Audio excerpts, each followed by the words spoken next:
啟示錄第3章第10節，你既遵守我忍耐嘅道，我必在普天下人受試煉嘅時候，保守你免去你嘅試煉。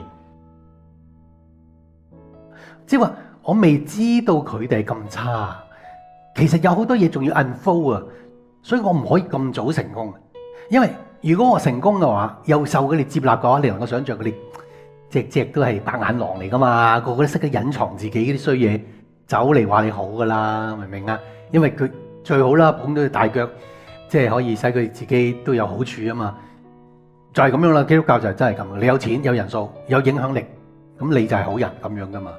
如果你喺基督教當中，你冇影響力冇人數，或者係甚至俾人哋柴台嘅話，咁得啦，我踩多腳咁嘅基督教。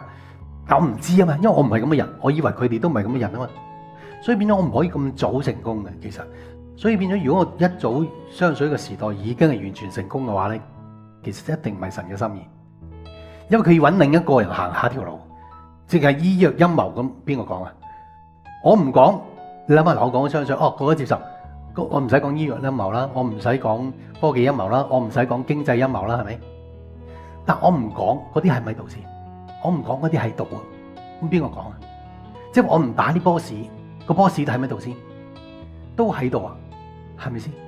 咁所以變咗，我咪幫你哋一路一個有一個咁走落去咯。而走呢條路其實佢哋唔睇好嘅，因為你走出去，哇，搞個囂桑，唱下啲情緒化嘅歌，帶到啲會眾，話你講呢啲喎，第一錢就賺唔到，第二即係點解呢個牧師講㗎咁之類。咁但係而家係知點解啦，係咪？因為救命㗎啦，而家知道係咪？咁所以如果喺我哋嗰個嘅成長過程當中咧，尤其是我哋去到呢一代，同馬丁路德嗰代唔同啦。雖然佢都係叫做喺呢2000年裏邊500幾600年前都係屬於基督教嘅一個復興，佢打嘅波士係見到，但我已經開始打嘅波士係見唔到，係你要用高智慧、高情商、高知識先見到嘅。即係我換句話講，基督教當中走出嚟去講呢啲信息嘅咧，全基督教只有我嘅啫。譬如舉個例，你而家呢幾個禮拜聽緊顏色革命，邊個講啊？即係你啲弱智到佢栽顏色革命嘅啲牧師，佢講啊唔通？你真係依賴佢哋講啊？佢講會一定講話好啊，係咪？因為點解？因為佢哋弱智到個階段，佢冇留意啫。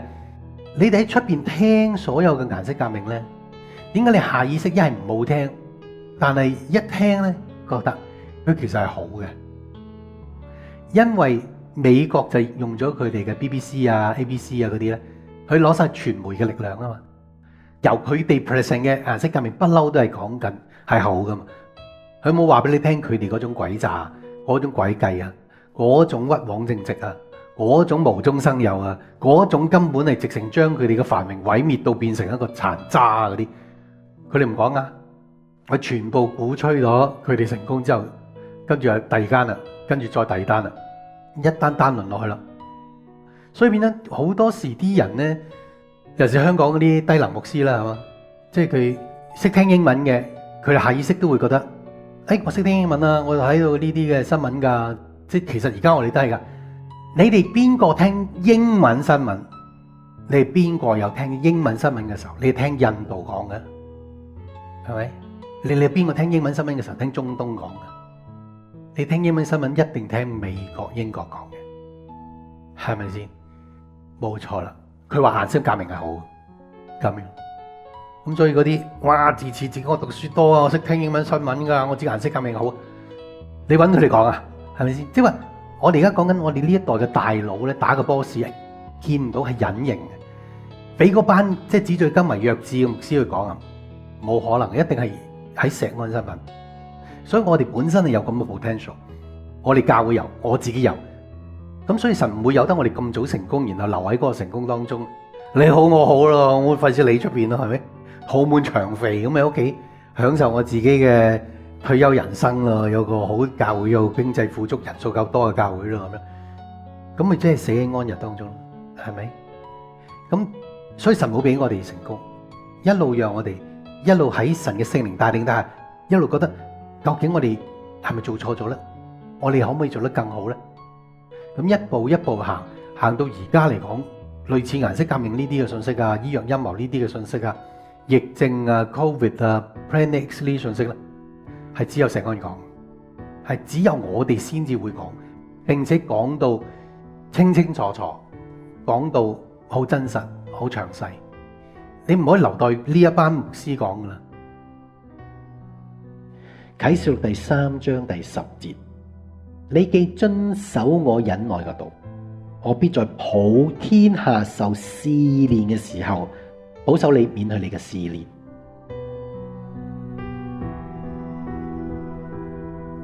求上帝靜聽我呼聲，察驗我內裏心靈，悅納我心意真誠，